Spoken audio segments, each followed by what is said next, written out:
चाहे दीद तेरी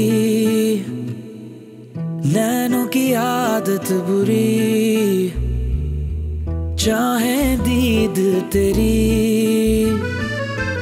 नैनों की आदत बुरी, तुम थे वो अजनबी थे सामने लापता, जितना मिलते गए होते गए तुम जुदा।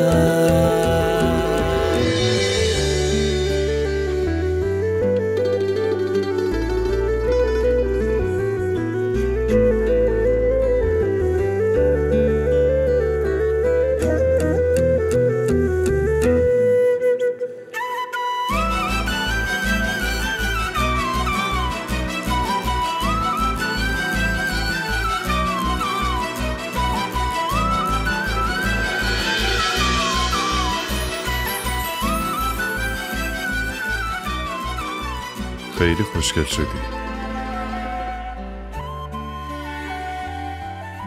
تو هم جذاب شدی.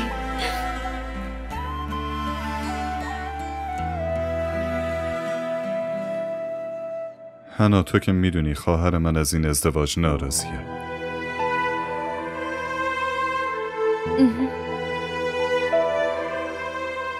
پس الان وظیفه توه که فرصت گله کردن رو بهش ندی. از طرف من هیچ مشکلی پیش نمیاد.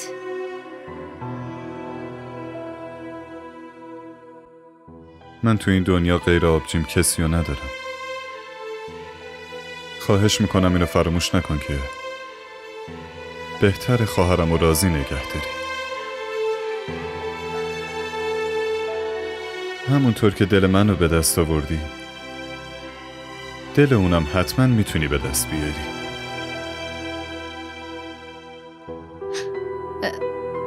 تو اصلا نگران نباش. اون فقط خواهر تو نیست، خواهر منم هست. ممنونم. منم ازت همین توقع دارم.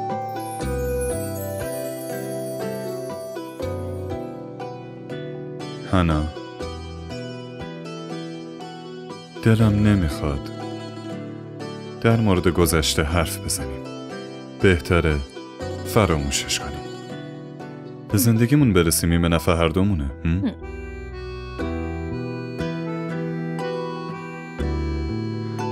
یه لحظه.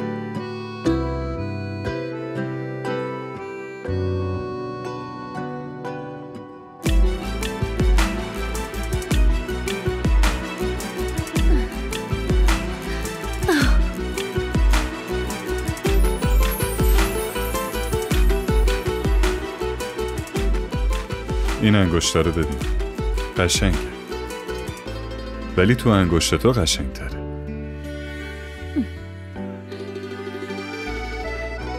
حالا دیگه تو این خونه همه چی مال توه. حتی من.